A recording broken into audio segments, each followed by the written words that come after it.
Gonna get started. Time's are ticking. Let's get this thing apart. 1286, 15 inch. This is not a 2011 as far as I know. This should be a 2010. So it's not GPU. Basically, this machine used to kernel panic.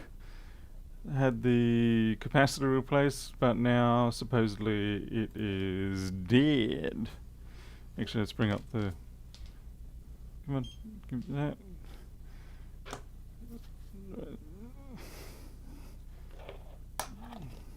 Just get things disassembled. Well, yeah. We need ourselves a Phillips head.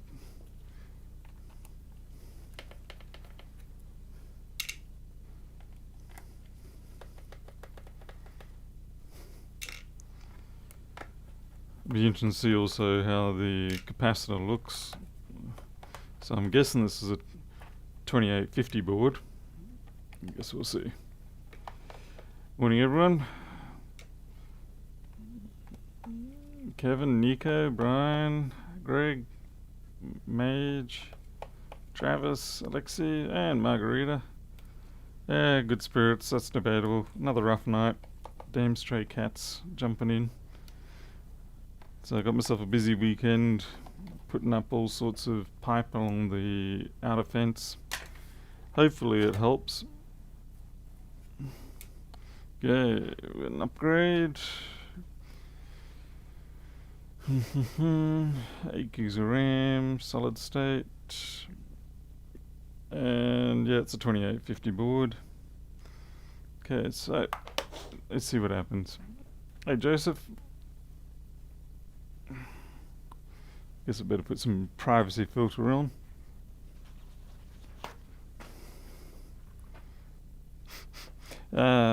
This computer smells of model aircraft fuel, methanol, oil, that sort of thing. The memories of snorting up that rather slightly toxic fumes from glow engines. It's very intoxicating. Addictive. Okay, let's see, here we go. Power on. Actually, it's probably more the castor oil that I can smell. Okay, we're sitting at 16 milliamps. That's not much chop.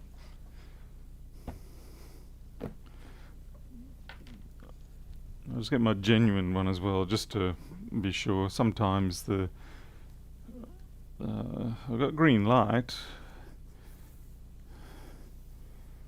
Let's see. Prompt to boot. Oh, boots. What?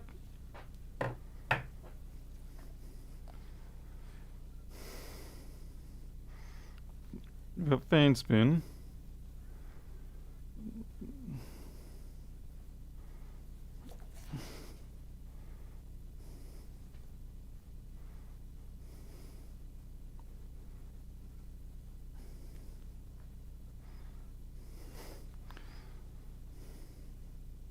No display.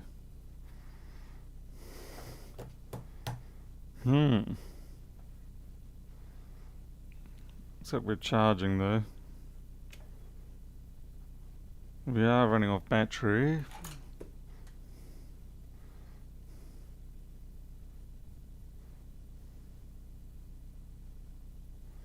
Okay, turn that off.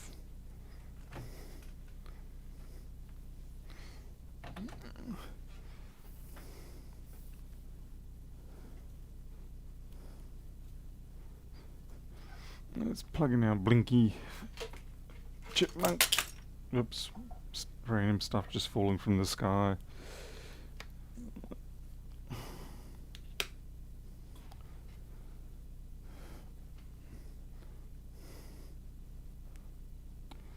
I'll get 5 volts and power on the chipmunk. Let's see if we get any CPU activity. You obviously can't see it because it's orientated incorrectly for you. You just have to trust me. Ever smelled ethanol fuel cars? I don't recall, but can imagine it'd be slightly sweeter than methanol.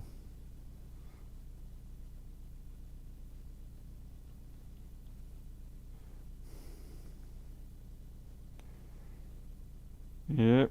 Yep.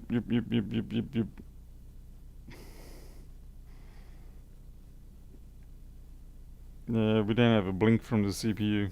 Interesting. Interesting. It gets all the way up, but doesn't come to life. At least it responds to the power button, as in, when you hold it down, it shuts down, things like that.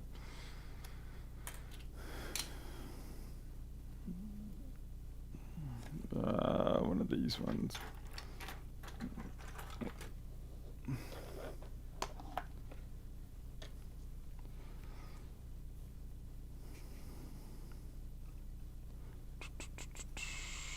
Let's get this battery out of here. May as well disconnect the hard drive while we're at it. No point having that hanging around.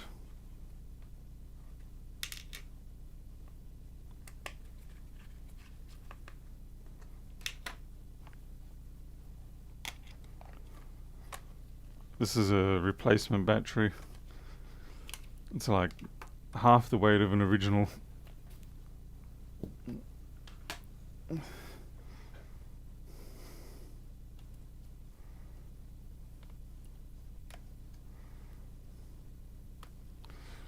It should be the same weight as an original, but it's not.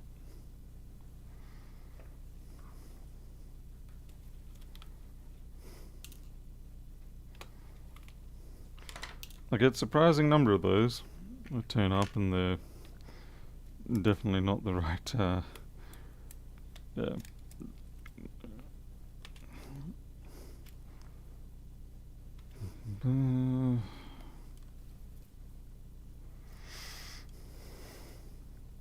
Hey Jim.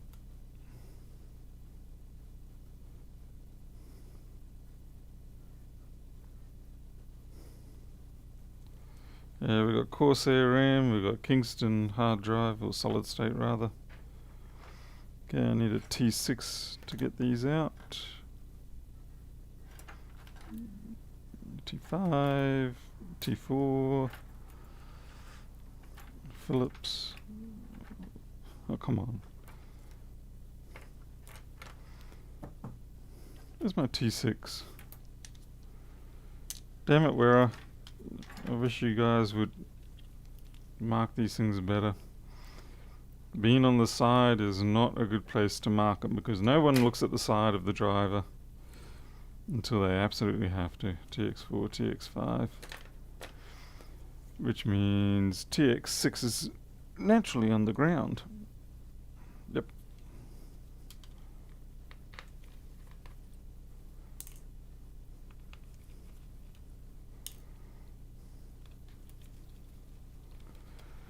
It's the perfect place to put the driver that you need.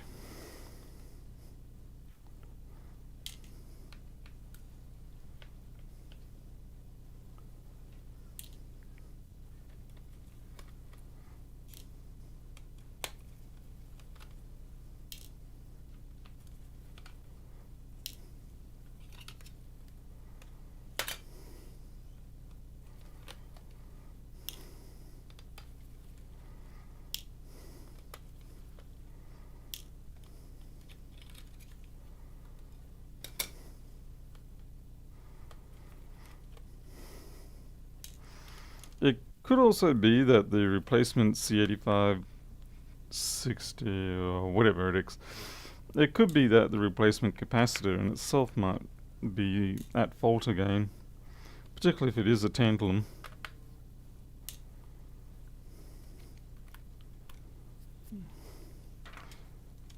Come on, I've got a camera connector.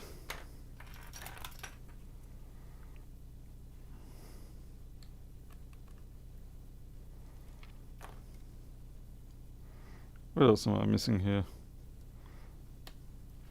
Is this just...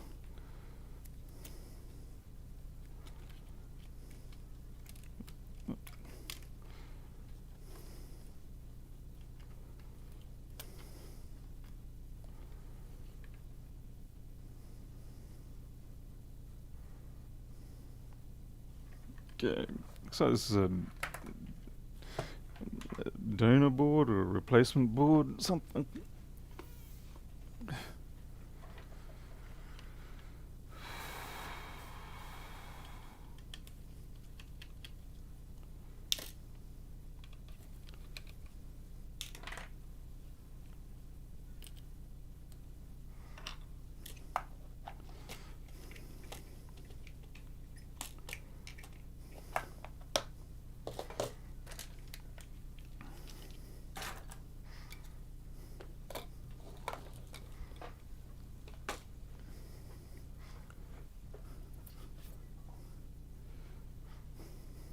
Okay, bears. You can see some corrosion there.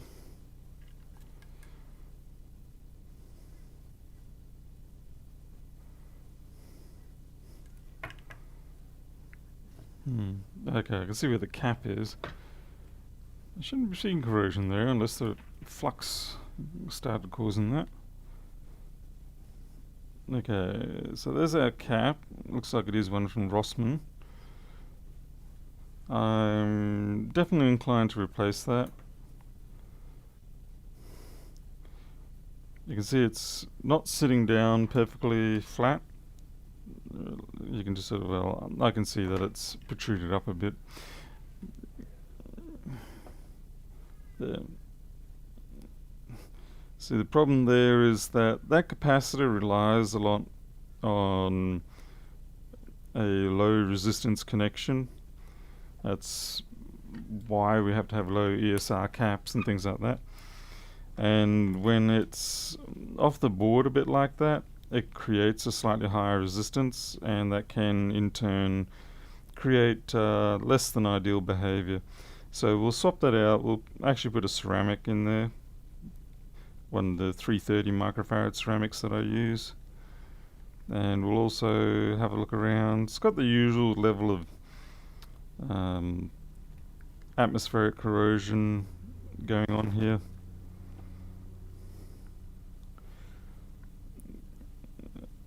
But I'm going to guess that it may well just be that cap needs replacing again. But we'll have a look at everything else first.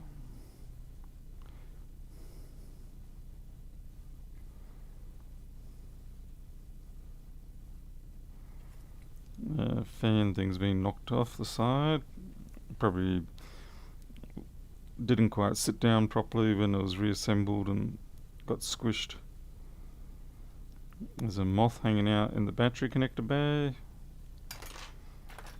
It's not really going to cause a problem, but we'll get it out. Hey Mark, how's it going? Give me a moth. Actually, this is more of a cicada type creature. Ah, damn it. I'm going to have to, dematerialize you.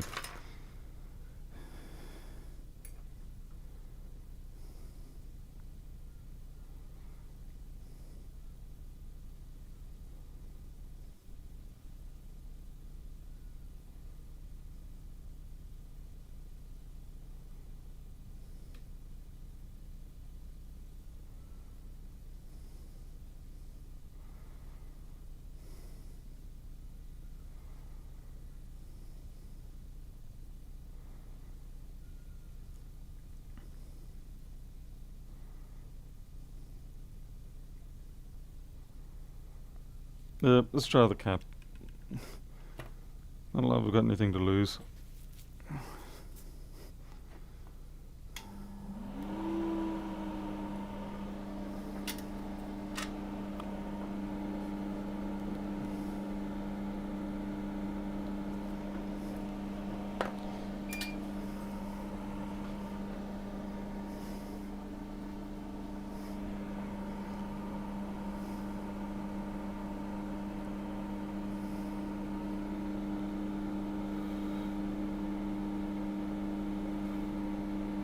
Yeah, that just moved within a moment of me putting the solder down, so...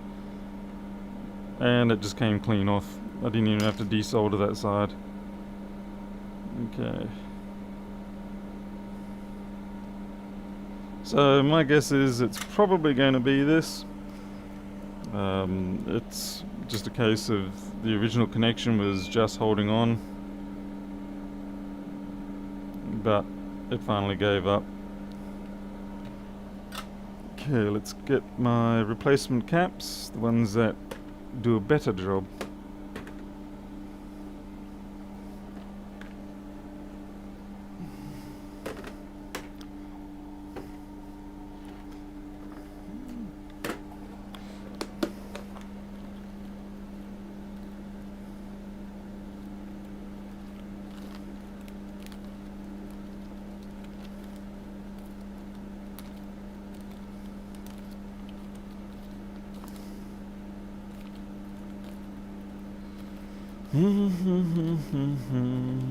Where the heck are you, caps?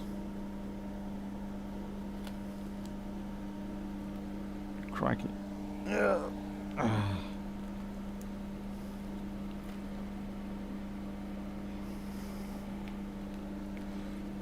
only had them just the other day. I hope I haven't crammed him. Ah, here we go. Yep, found him.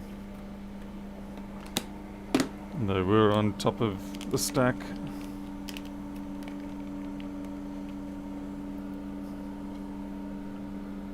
So these are a far more direct physical replacement to the original without the issues associated with the original.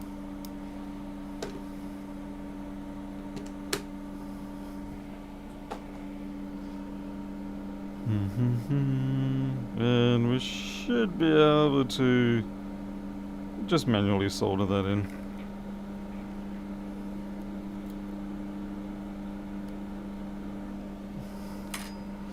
Nice thing is, when you use these caps, you don't have to scratch up the board like that.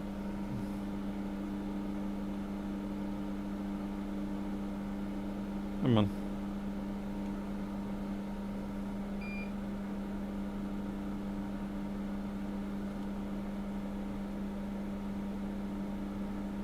That's it. Come along.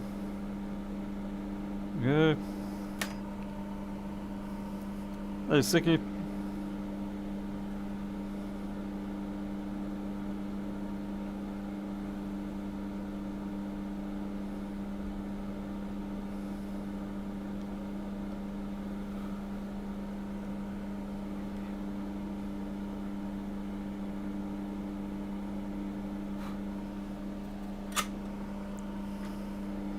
Right, it's a much cleaner fit.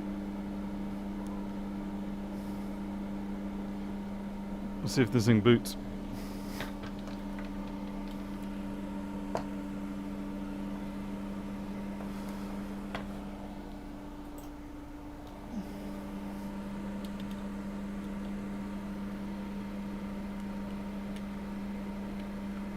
Wrong fan.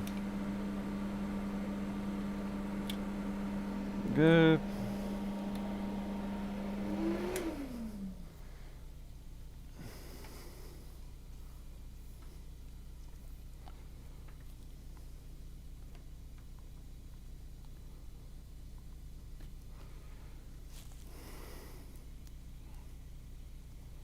Okay, we got fan spin.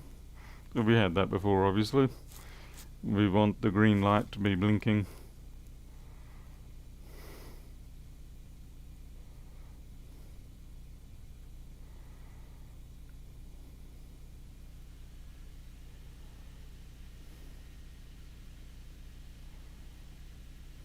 Come on, blink. Damn it. Why won't you blink?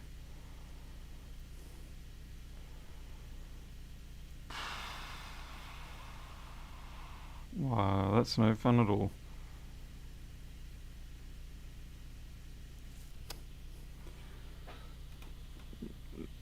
Didn't want to be a simple job, eh? Had to be more complicated.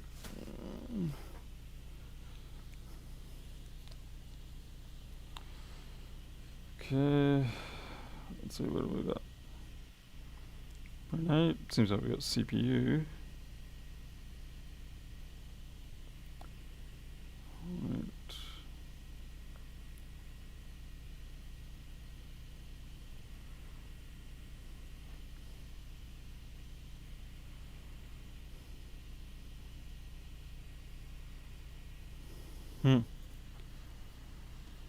What's holding you down, buddy?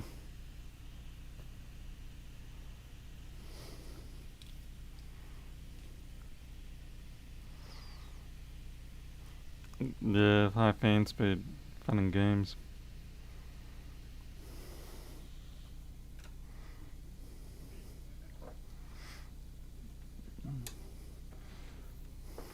I'll try that with the power supply based one.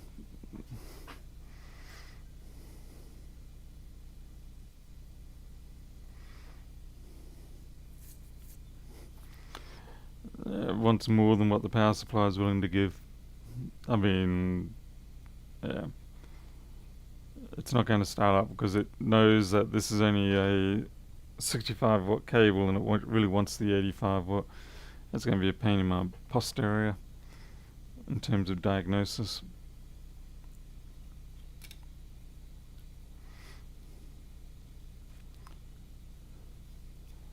Ah, Gary, that is a major pain. Geez, it was sent off early enough too. Bunch of idiots.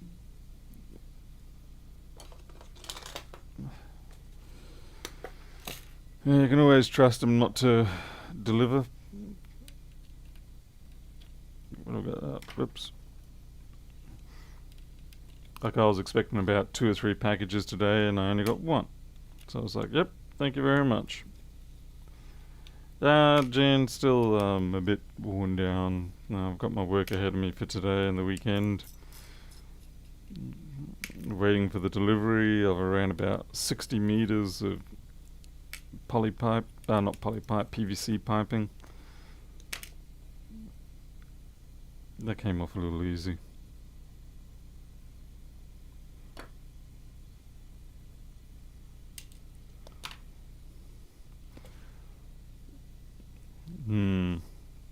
Okay. I don't know if it shows up or not, but there's a distinct burning type pattern, discoloration around the GPU. And I noticed that the heatsink came off real easy. So I'm kind of worried that maybe some vibration or something has dislodged the heatsink over time. And I could be wrong, but there's definitely, you can see it. You see this sort of browning going on around here. It's not exactly the best sign. I'm not sure what sort of stuff that is. But this looks like we've got Tinseltown here. So I'll clear up this best I can. But I have a feeling that this is cooked. Ugh. This stuff's nasty.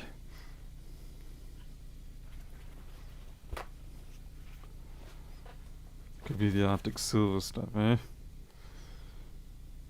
little hard to tell if these things are conductive or not.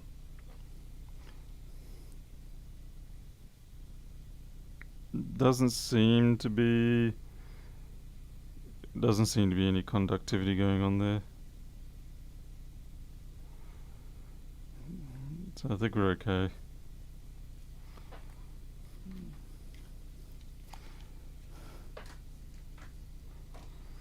But I am worried that the GPU basically killed itself.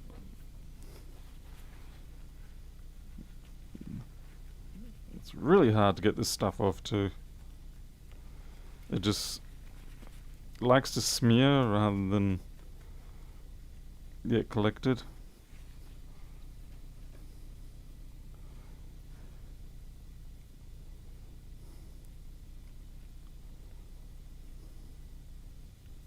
Ugh, the worst. Truly the worst stuff.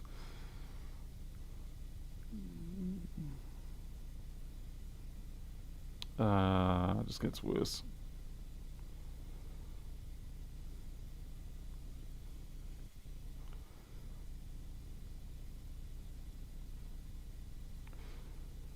The sad thing is it really doesn't end up giving you that much more cooling capacity on these scenarios. It really does not. This pretty much needs to just go in ultrasonic and get flushed out before anything. Well, look at it. It's like a fairy sneezed all over this CPU.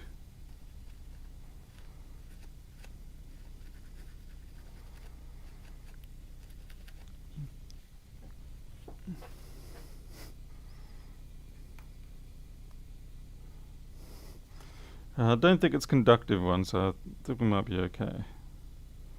But it's annoying. I can't even seem to get to lift off. It's like it gets into the very pores of the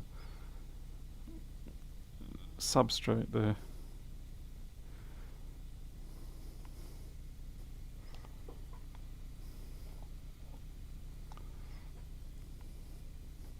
Yeah, I'm having my suspicions that the GPU has clocked out.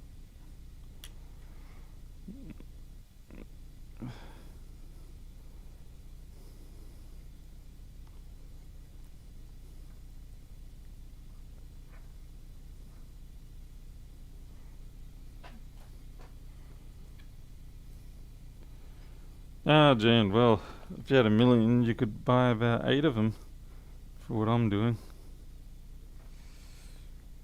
Yeah, I'm almost there, I mean, we've got another, what have we got? Another 5,000 to go of savings, and we'll be ready to roll.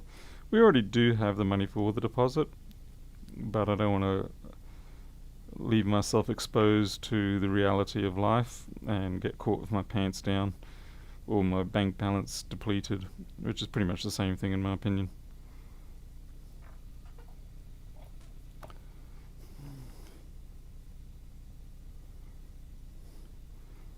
It's going to be damned hard to get out of that stuff.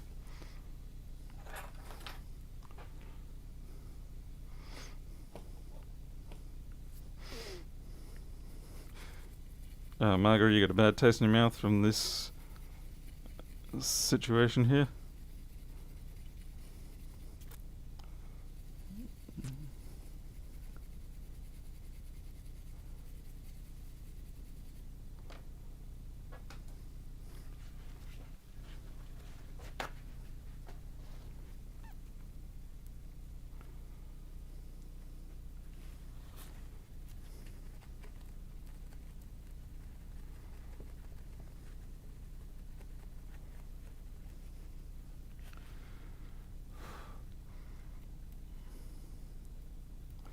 Yeah, it's hard to see, but there's definitely a change in the coloration of the chip circuit board here. Okay, let's have a look around. Could easily still be something else. Hopefully it is something else.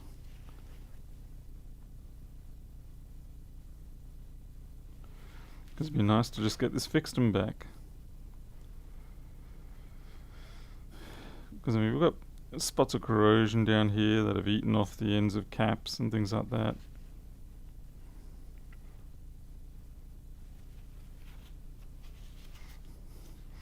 Bank tried to fleece me €7,800 on a mortgage the other way. Whoa, wow, whoa, why 7,800? Well, what was the deal there? What happened?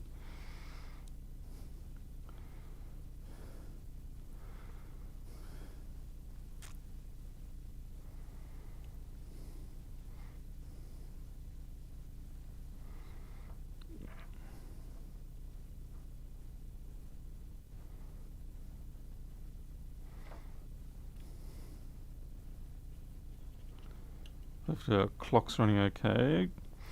Unfortunately, the clock comes out of the PCH on these ones, so we don't have our little RTC chip.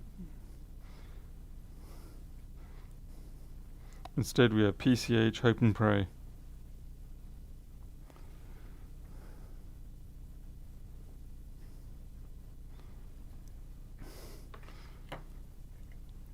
Greg, I think they're just going to rely on the fact that Lewis's YouTube income is probably enough to cover the mortgage, and then they can just pay someone to do all the hard maintenance, repair, upkeep work on the house out of pocket. They'd be like, "Here you are, good sir. Take my money and fix this place," I say.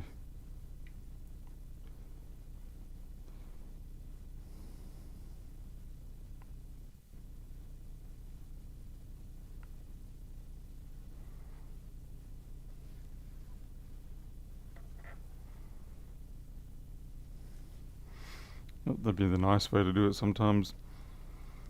Like with my fencing situation here, I'd like to just throw 50,000 at someone and say, "I'd like one 8-foot colorbond fence surrounding the entire property, please.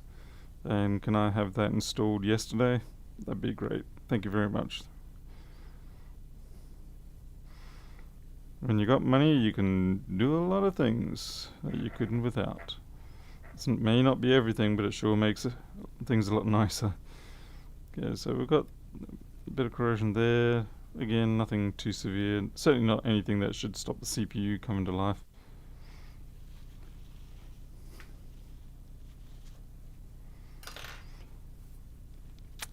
Okay, you got hit 7800 transferring it from your mother's into your names and not having the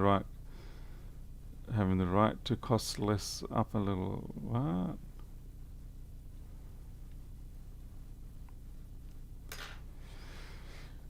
Bad RAM, I would have expected beeping, but it's worth a shot. Especially on these, with the one slot dead scenario.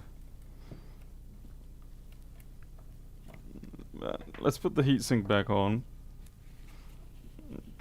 after I wipe off a fairy snot.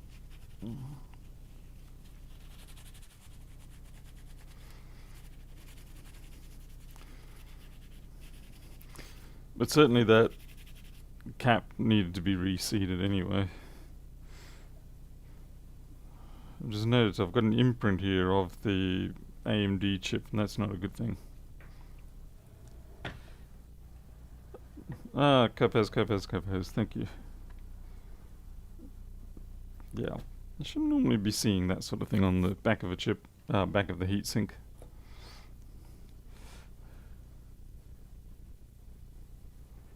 It's been burned on, etched on. Yeah, that's...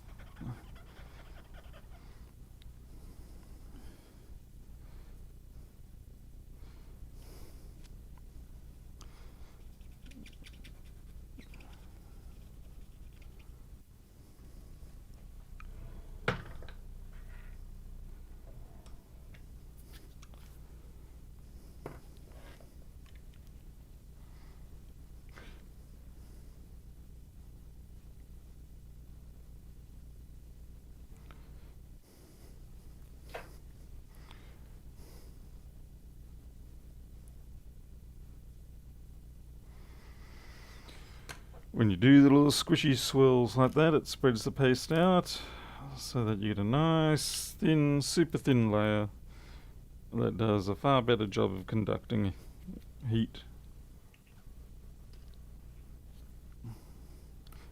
Spring overboard. Oh crikey, where'd you go, spring? Damn it. Damn you, spring. It's obviously gone somewhere into the Netherland. That's okay. Fortunately, I do have a plentiful supply of them. Some powerful magnets can bring back for me too. Get myself some neo magnets.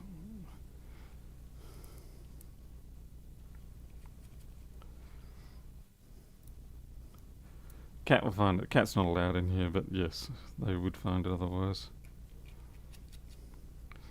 Okay, squish, squish, squish, squish, squish.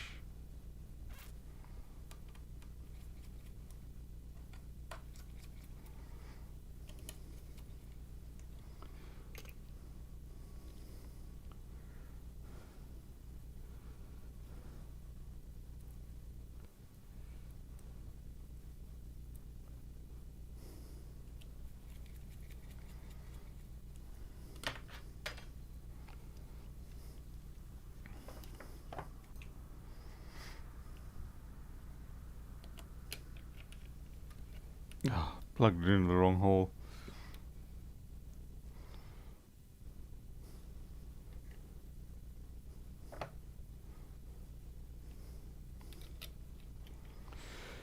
Okie dokie dokie dokie dokie. Okay, you cannot deliver the power, so you don't get to be chosen.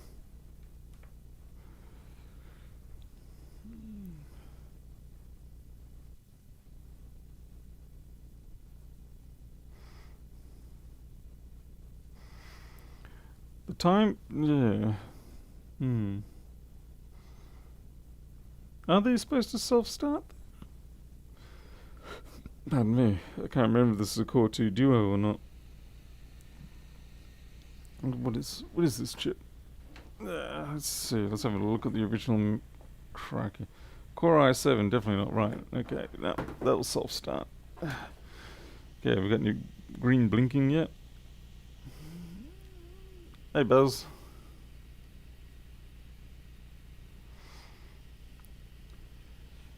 Yeah, first generation, so we're Core i7 760 or something like that.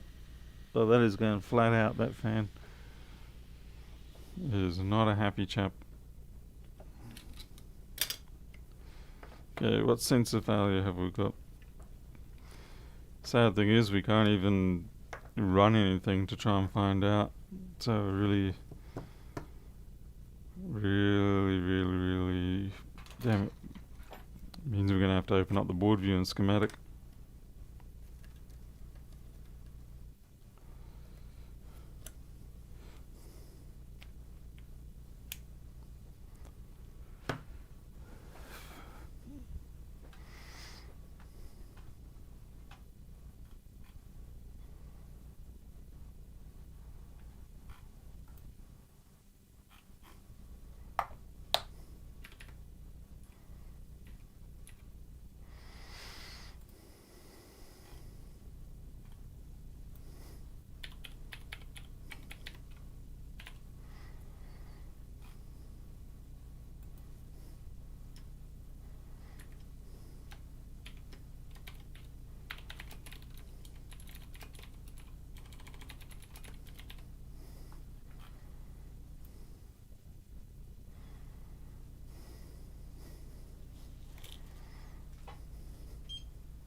Hey Richard, hey Death Pump.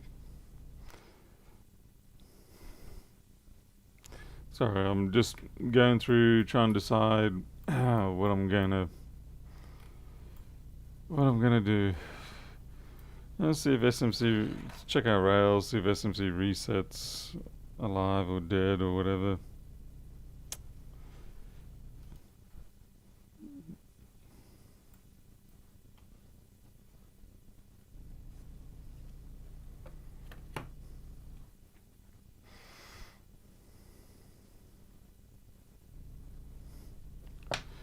Let the fun begin.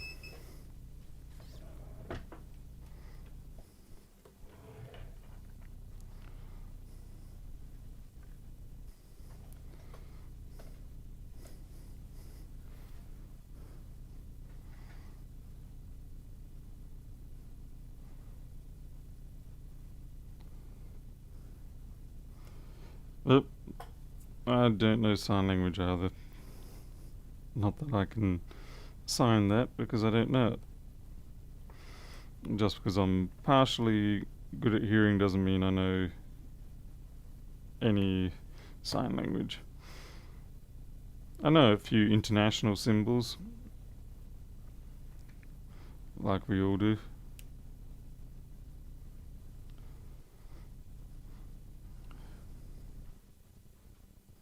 Okay, top right.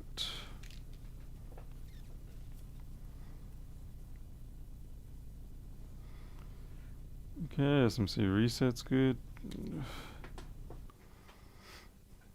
Hey Jason. Well, Ulysses power good. Oh, naturally I can't get Ulysses power good on that side. Typical. Still, we're getting fan spin SOs, so you'd expect we'd have Ulysses power good. Then again, expecting and getting can be rather different things. I expected I would get a BMX for Christmas. I didn't. Okay, Ulysses power goods up.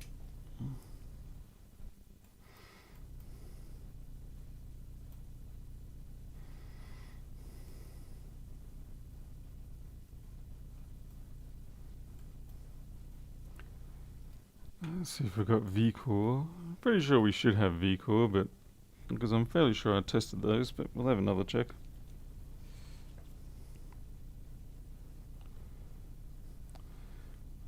.8. I'm guessing that should be about right. Hey Steve K.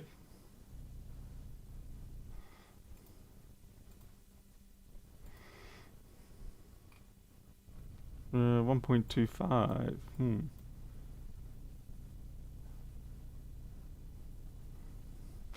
We'll assume 0.8's at least tolerable.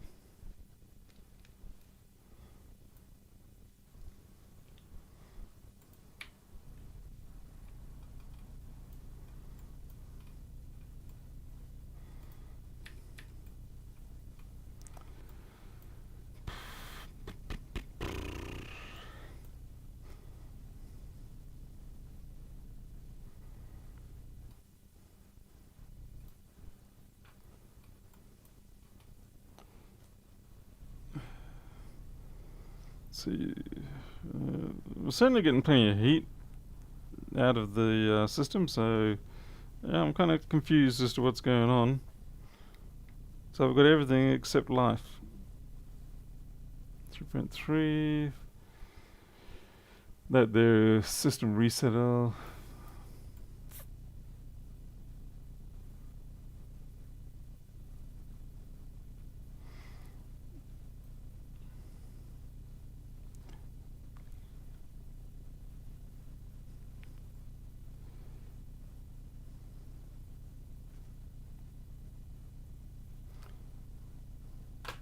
What's going on? Is the power button being held down? But that doesn't make sense, but like I just mean in terms of sensing if it's being held down. No, there was audio. Obviously I'm just faking it.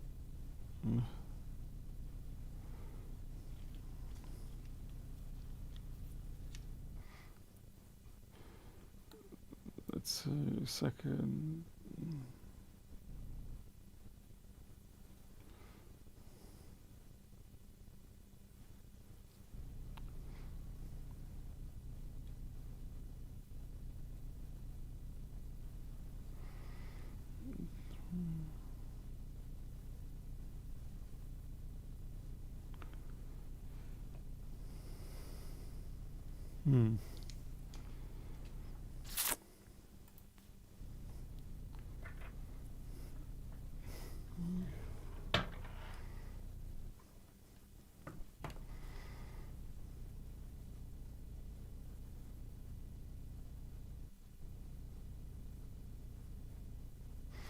I should check the GPU voltage.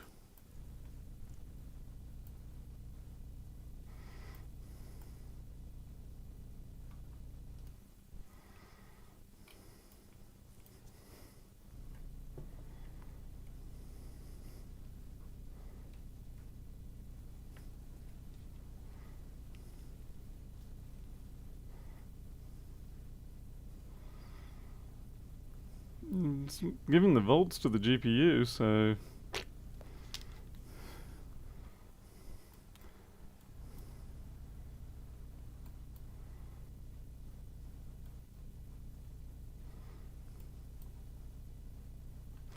I gotta admit, I'm a little bit, yeah, a little bit unsure of what I'm dealing with. So 1VO5 maybe? Let's have a look at that. Okay, 1VO5 is down. We're at 0.87, whereas that really should be 1.05. But I'm not sure if that maybe gets ramped up when it's active or not. That's coming out of U7500.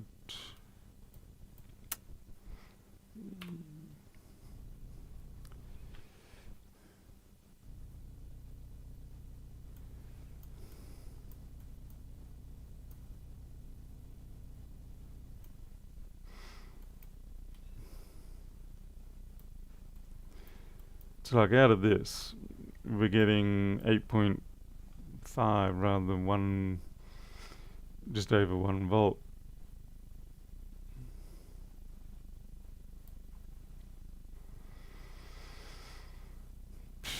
2950 is the board. We redid the capacitor. We did the usual 9560.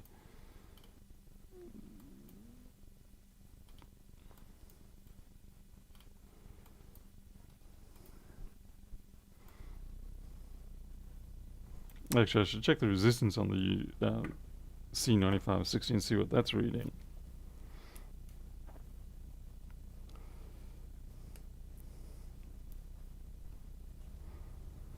Come on, come to life.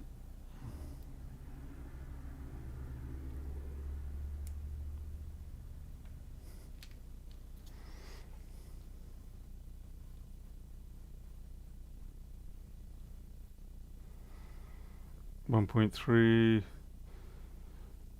Well, it's ideally meant to be more like 1.55, but maybe because it's not turning on properly, it might be the problem. Just do the ISL. What?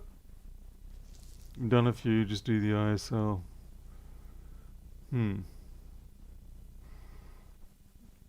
Why? You mean the 9560?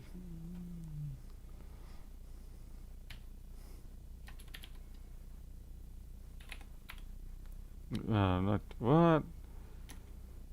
What? Reign of the failure.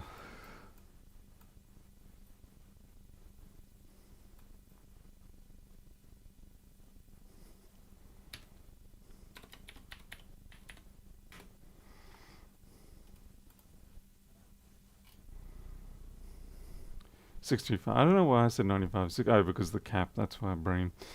Why? What's your reasoning behind that? As in, why do you see that failure?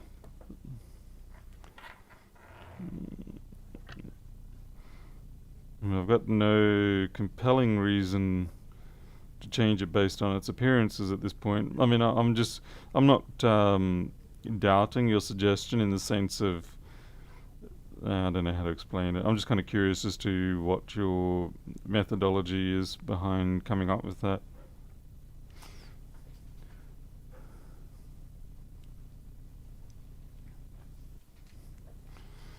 Because I'm more than happy to replace it. It's simple enough, but I want to know what I'm looking for first.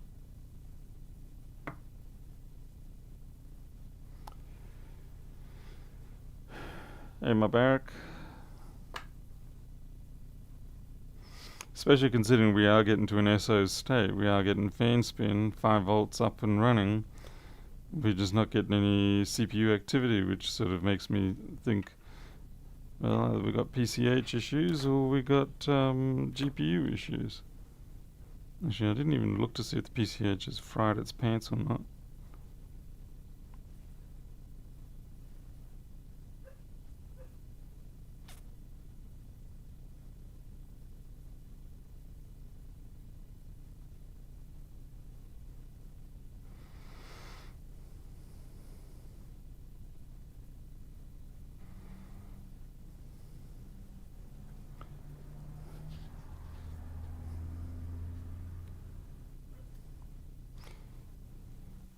I didn't bother to check my PP bus. That was perhaps a little bit naughty.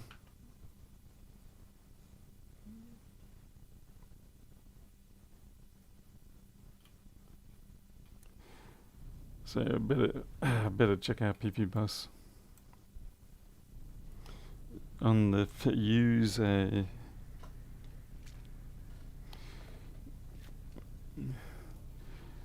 dead CPU or dead GPU, I'm going to go for either. Interesting that they're both posting comparatively okay-ish faults.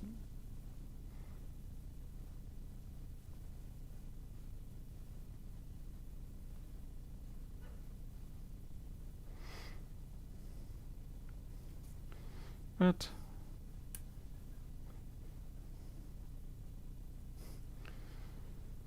great. Have I got this right? Yep. No, now it doesn't even want to come up at all. Oh, there it goes. Stupid MagSafe connector. Where are your fuse? 12.6, well, 1256, there you go. SMC's up and kicking, so everything seems to be alive, but that's it. Nothing else wants to come up.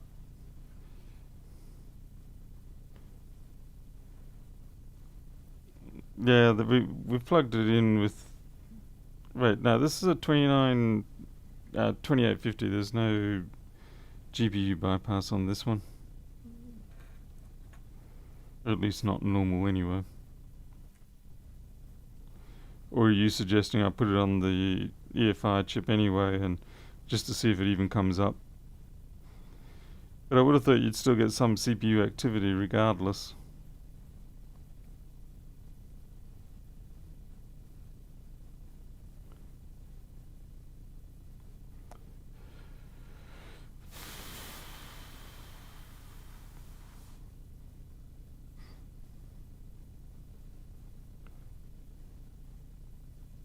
I'm getting kind of tired of these jobs that are either working when they get here or completely dead when they get here.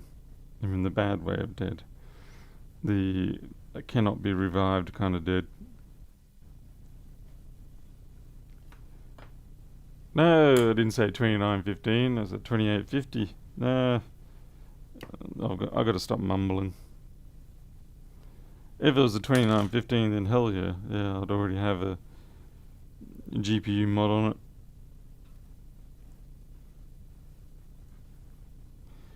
Maybe I should just ultrasonic it and see what happens. Man. Yes. I think some more of your piping, I think, was just... Yeah. They forgot a box, though, so they have to bring it later. Oh, that's okay. Yep. Thanks.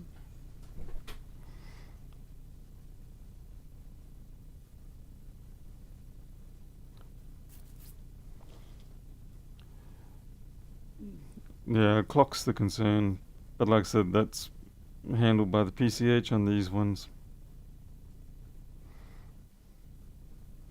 So there's our 32 kilohertz crystal for RTC.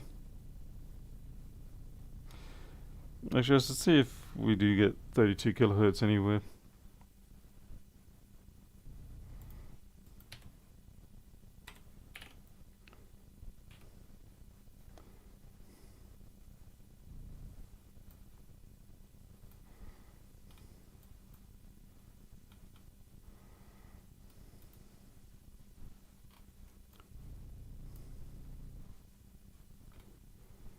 Right next to the BIOS there. Interesting. Okay, let's see if we get 32 out of that. Hey Max. Yeah, SMC seems alright. So I mean, we must be getting something. So the more we look at this, the more it looks like we're going to be ending up with the dread diagnosis of the fact that the CPU or the GPU is dead. Anyway, let's see. What side am I after? Yeah, so we've got our 32 kilohertz there, so that's fine.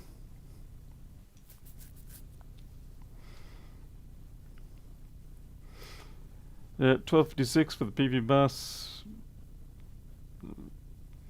Now, 1256 should be close enough in this case. the schematic can be quite a fibbing little sheet of trash. I mean, it could be like that one we had the other day, which was the 3208, where 12.4 was actually in fact normal. That was a fun one. It was a fine way of wasting half a day. But definitely the biggest concern I have is the fact that when I took the heatsink off, they came off way too easy, and well, there was yeah, it looked like it'd gotten a bit hot under there.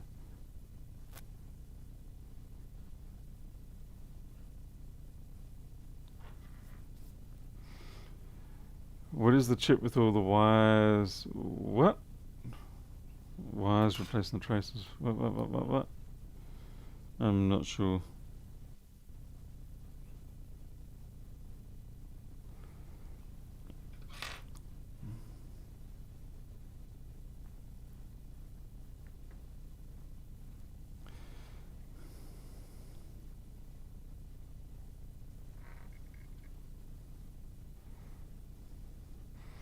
The fact that the fan spins pretty strongly is a bit of a concern.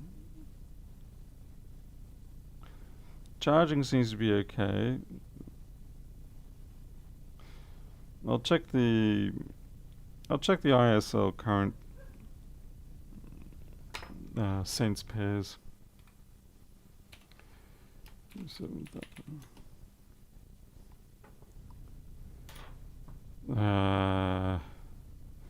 Chip with exposed traces.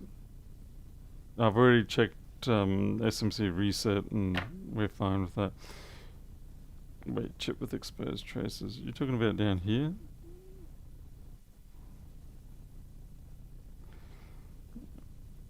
Nothing I saw jumped out, so I don't know what chip you guys are talking about.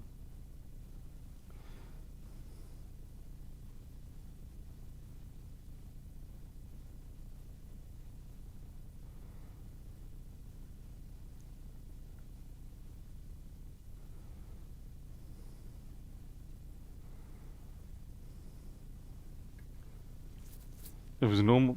Fine.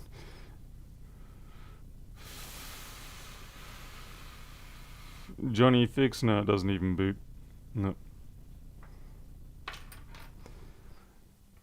So it's at the point where you would think it should be booting, or at least some sort of CPU activity, but we're getting nothing. But we're getting plenty of we're getting temperature and everything, you know, power consumption, the lot. And it just doesn't want to come up. Allsys power good is there. SMC reset is ready. Power buttons ready. System reset ready.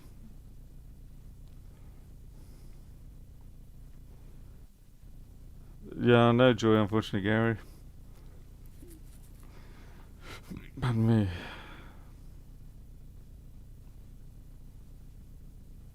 And the fact that Allsys power good is high is even more problematic. Let's have a look at our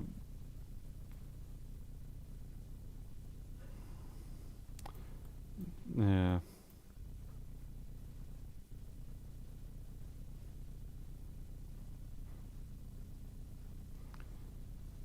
No, DevPom's it's got absolutely no CPU activity. Absolutely no CPU activity. It's not doing anything unless the USB ports are dead. That's only as in the data lines are dead. That would be a bit of a laugh.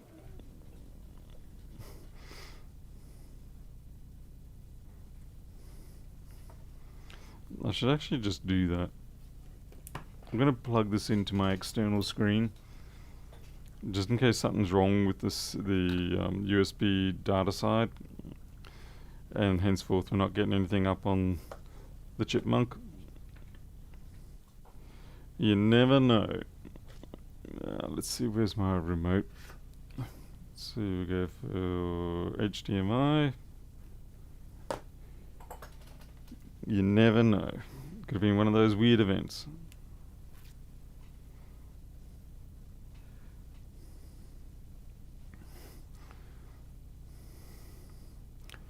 Unfortunately, at this point, I've got no idea of The only thing I noticed is that those LEDs are not as bright as I would expect right now.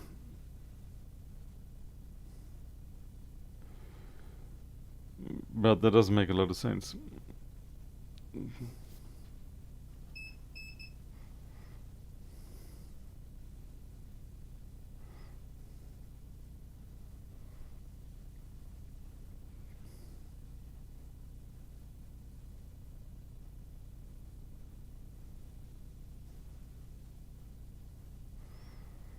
PCH is warm. CPU, GPU.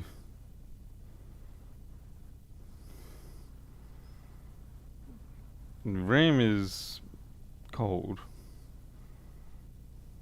Yeah, they're heating up quite a lot.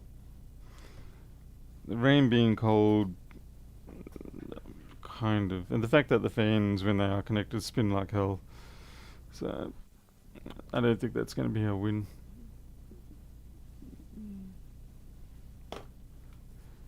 Can you measure the current in the USB port? Unfortunately not, because it's a closed, I can't get into the trace. The fact that the 5 volt LED comes up sort of makes me think, well, it must be at least doing alright. The thing is, the RAM is basically at room temperature. There's no difference between the temperature there and the temperature there. So I'm just going to check the RAM voltage.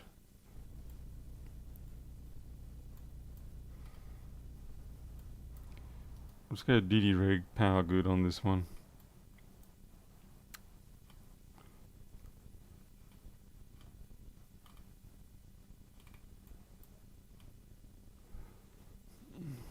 Let's disconnect the display. Let's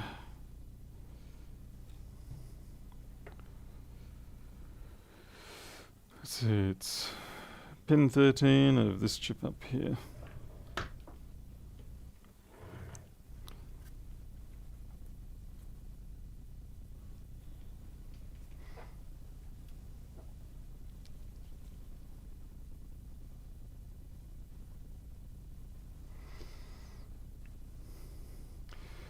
.5 out on the power good.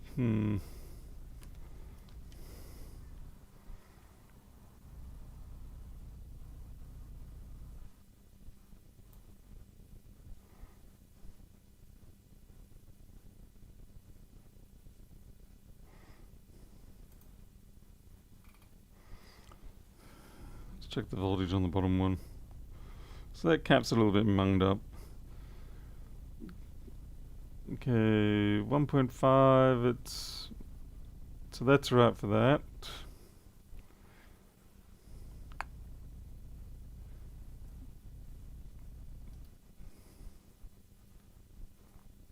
V out to... Okay, pin 24... Sorry, I know I'm talking to myself, but you guys just have to endure that. 0.7... Interesting, that just... did you see that? 7.4... It dropped down to 0.6 there for a bit.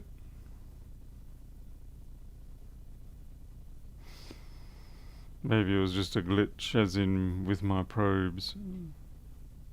It doesn't beep, it does nothing. Reflash the bars. Could be a bias. Okay, yeah, it definitely... The thing is it... I slipped on the probe point, so let me take the probe away, put it back on.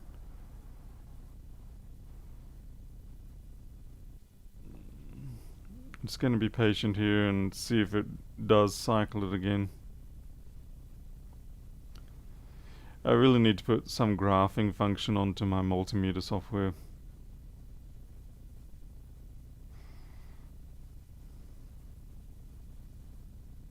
But I'm not going to bother with this one because I'll wait till I get my new one, my new multimeter, which was supposed to be here next month, but looks like that's going to be delayed. Yeah, see how it dived there? There we go. Yep. No, something's going on there. Something's taking a dive. It should not be diving like that.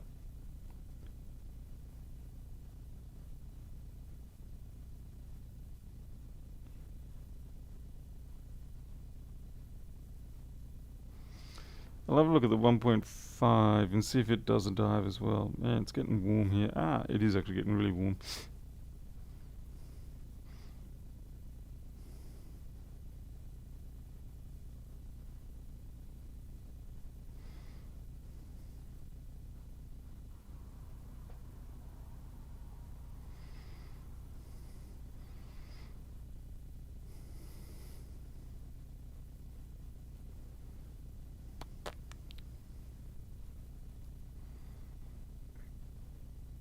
I'm gonna have to get to the point where I'll put the fan on, I think.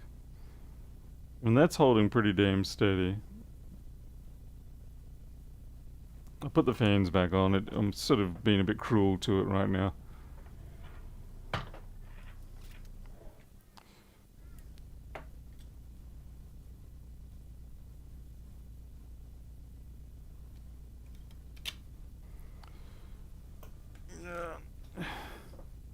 Test with my tongue. Sounds like a marvellous suggestion. Bravo, good sir.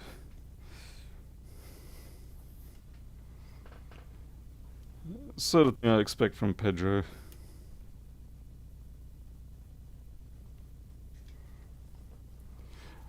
What I find interesting is that, hey, we just green lighted.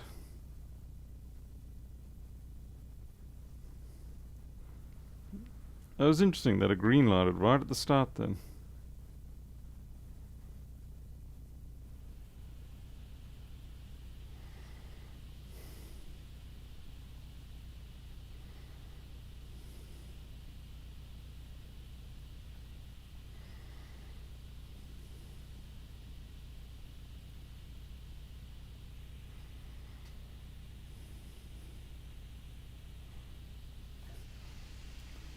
It's hard to say because these are actually the opposite LEDs. There's two sets of red LEDs on these. There's one set that points up for each side. But the fans are going absolutely nuts though, but it could be residual from the fact that I'll let it cook, but I think it is. I think we've got if we're lucky, we've got a sensor issue where maybe we've got excessive current sense or something like that. Which is kind of a pain. You'd still expect some kind of a boot activity though. It says, check out 1.5 again.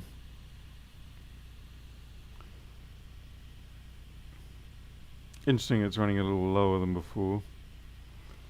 So we're just going to wait and see if it does a jump anywhere.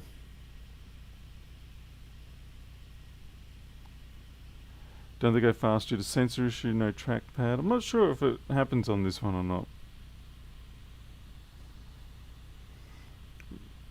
There we go, that dropped. I mean, it's only 50 millivolt drop, but it's still something.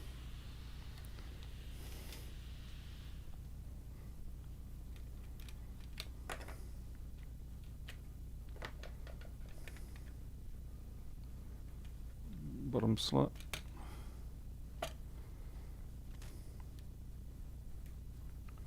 What a pain.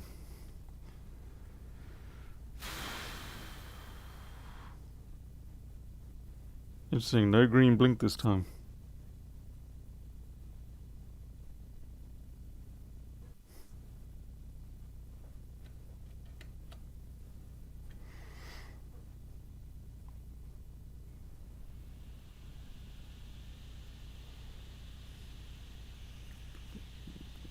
Full speed fan.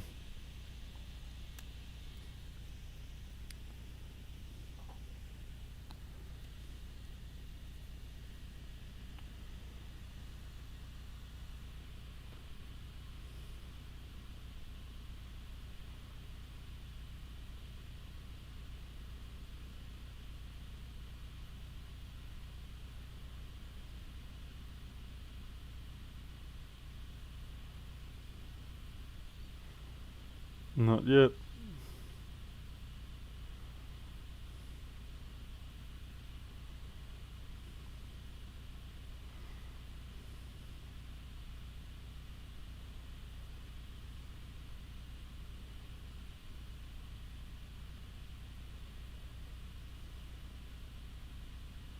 Still, it'd be unusual after all this time, given that it was working, for it to just finally give up. But then again, who the hell knows?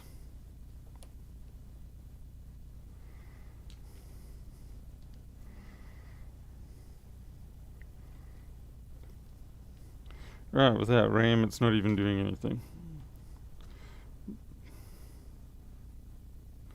No RAM, and it doesn't even want to try.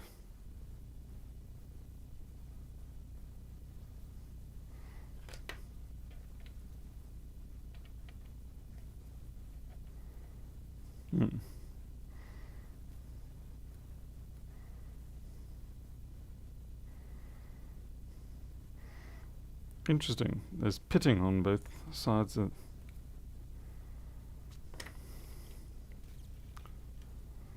Just notice there's pitting on both sides of this. But I don't know if it's... Okay, that is corrosion. Yeah, that's shonky.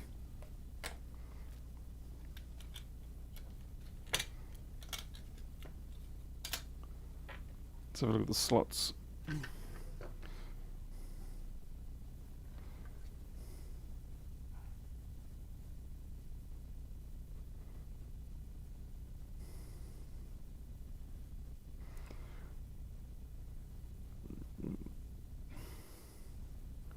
Yeah, there we go. There's corrosion there on that slot.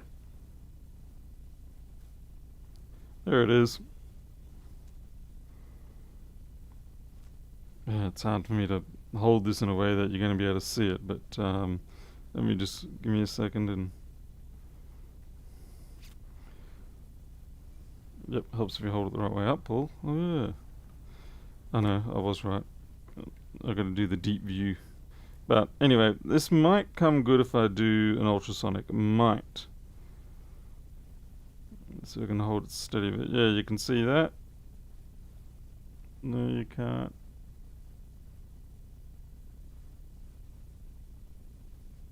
In the middle of the screen. It's a bit hard for me to... there's some very disgusting corrosion in there.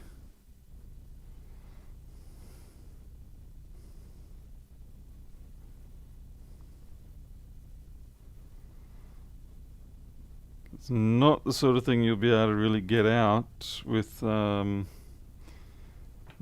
can flux and boil it and see what happens.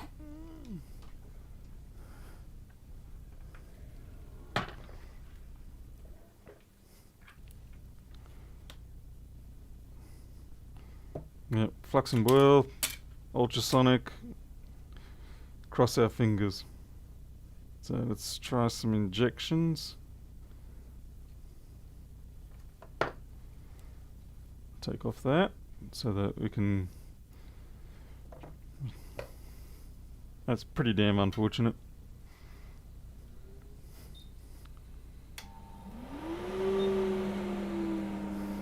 No, alcohol won't... Alcohol will not sort of get the neutralization of the corrosion effect that we want.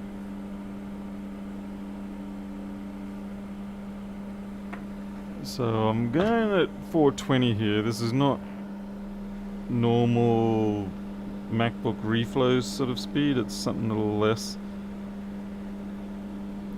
More along the iPhone world realm, but it will mean there should be enough penetration of thermal to get the flux to activate in there. Now obviously I want to watch, make sure I don't melt anything. Even if we can't use the slot anymore, the trouble was that it was probably making a couple of the data lines crash into each other.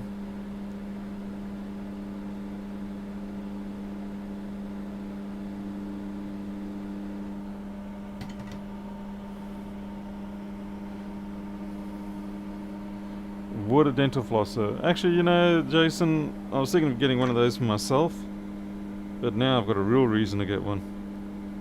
But yeah, you're right, that sort of thing would do the job nicely. Okay, so it's still there. Ultrasonic could well and truly get into it, but wonder if I can try and break it off a little bit with my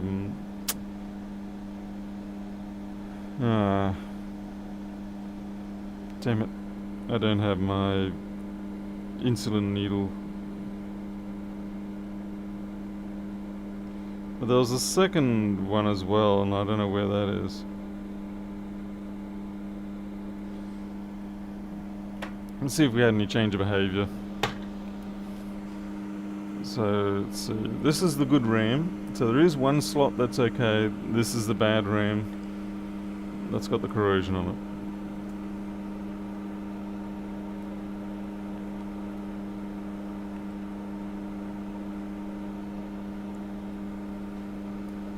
What am I doing? I'm doing this completely backwards.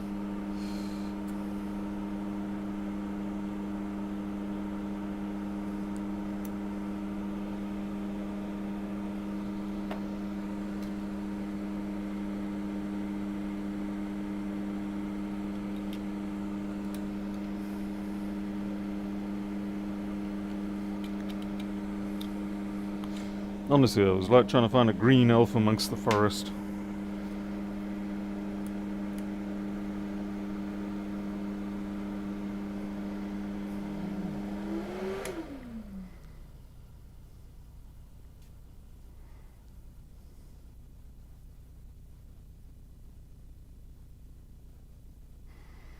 Come on, come good.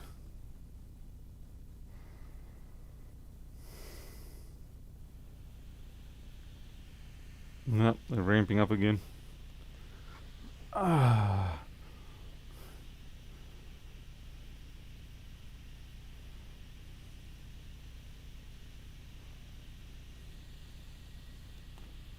Okay, let's try the other slot.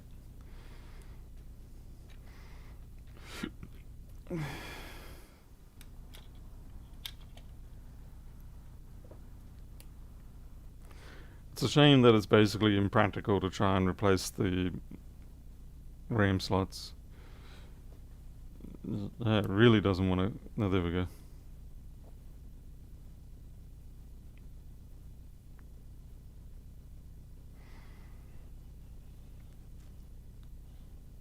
The likelihood of successfully replacing the RAM slot assembly, you're better off just going and buying another board, especially something like this. I think we're gonna have to put this through the ultrasonic. Ah, bugger.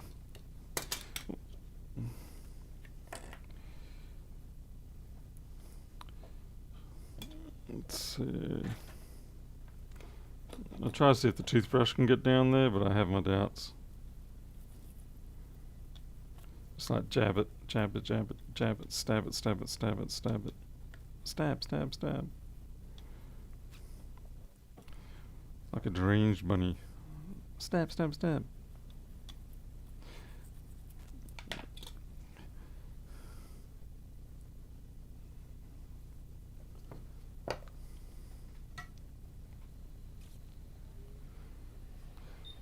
You know, it's probably one of their justifications as to why they did indeed cease providing slots, removable anything. So we received too many situations where boards would not be working anymore due to the fact that they were damaging the interconnects. By replacing with soldered on, we alleviate this issue, thus giving the user a greater experience.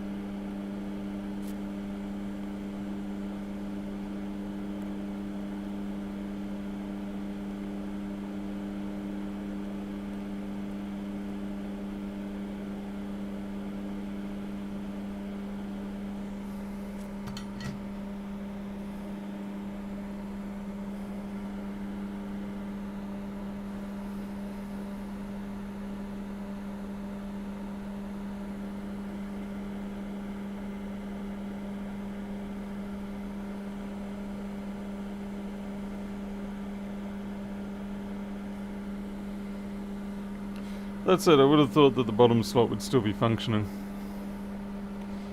You know, I should really try some separate RAM, just in case.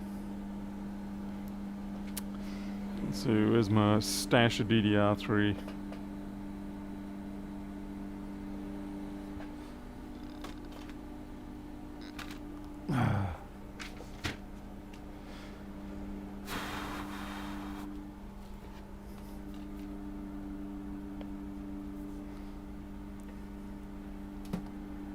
DDR2, sodium 2. Oh, where the heck's my DDR3, sodium DDR3? Oh, come on. One of those days.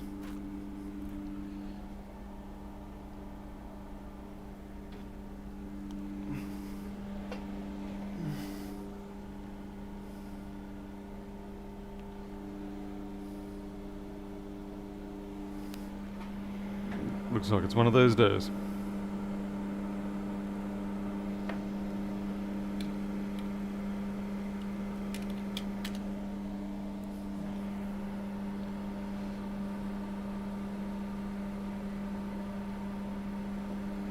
Donald could try something like that.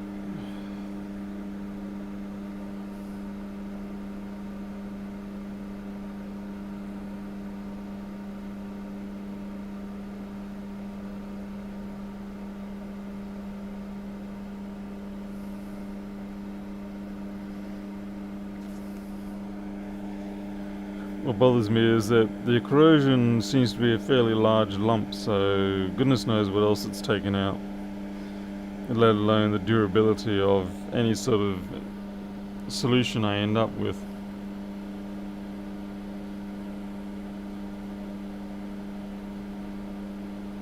Yep, there she goes.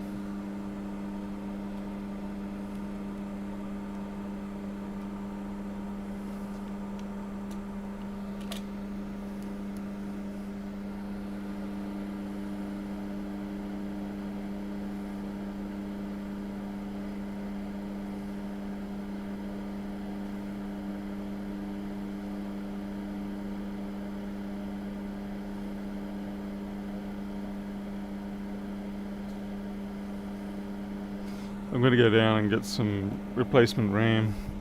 It's not like I've got a shortage of it, it's just not in this room.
Jason, did you check to see if it generates anything on the display port? Otherwise, probably what's happened is someone shorted the U8900, fired it up, and promptly killed it.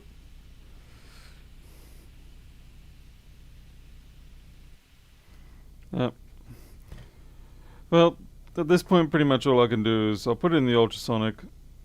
If it comes out good, then that's great. If it doesn't, then I think it's... Even if it does come out working, I'm highly disinclined to consider it a fix. It's not the sort of thing you want to really ship out and say it's fixed, because you know that it's a fault that is just going to raise its... wow, look, it's on both. Interesting, it's on both. Or is that just because actually, I think that's just because I switched the RAM sticks, and the corrosion from one side just got rubbed off onto the plastic of the other side. That's the only thing that really makes proper sense there.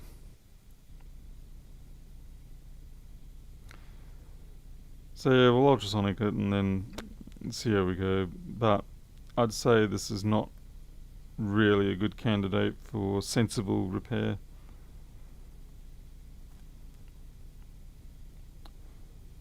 So which one of you buggers is actually faulty in there? This is even harder to try and spot this one. Certainly can't do it from this side.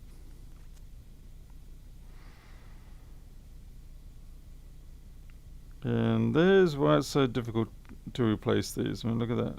That's basically, you have BGA balls sitting on a big fat physical card like slot system like that. So you can see why they fail, and you can see why it's pretty much impossible to even bother repairing it. It just isn't worth it.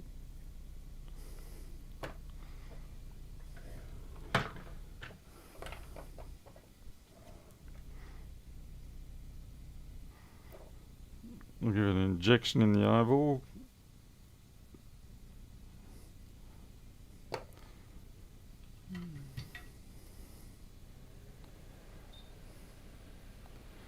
Hey Mark, thanks, appreciate that.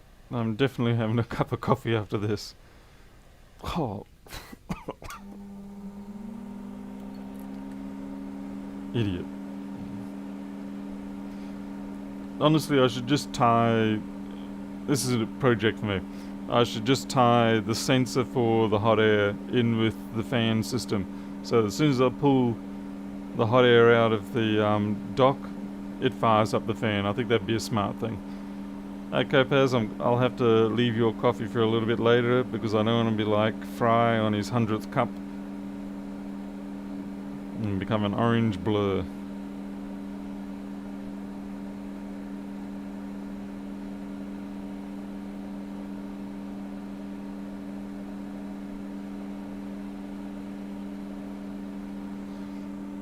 I suppose it appears that you can't speak today. I suppose the realistic thing to do is actually just leave it that the extractor fan is on all the time and find a way to silence it better. And then at least while it's silenced, you can constantly have air being cleaned without it being noisy. That would make a lot more sense.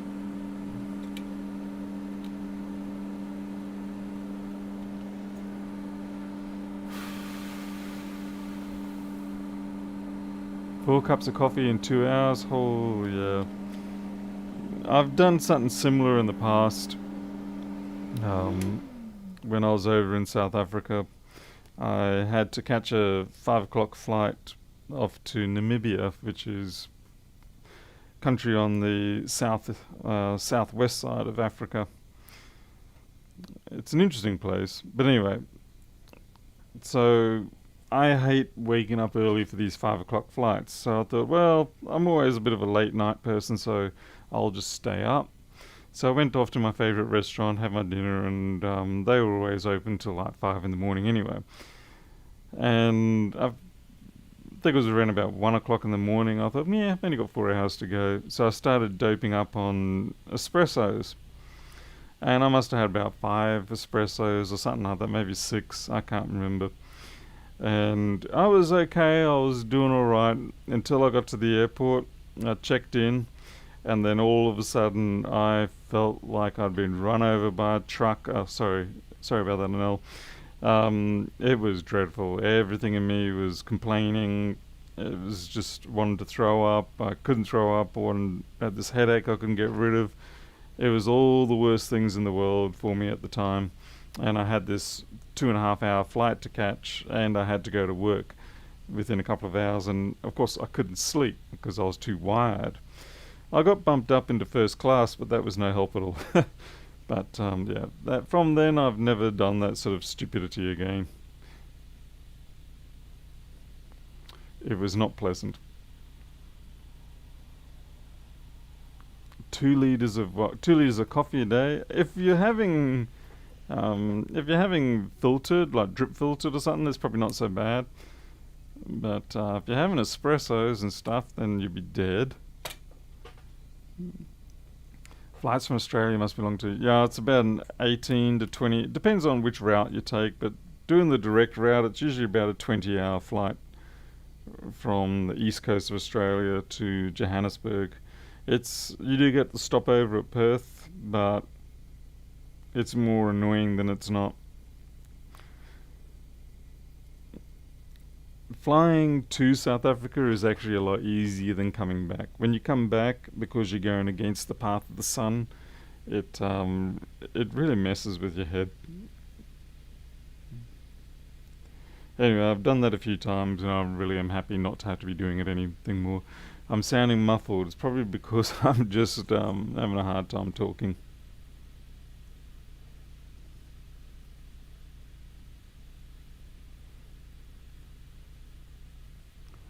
Seven-hour migraine from Polish moonshine.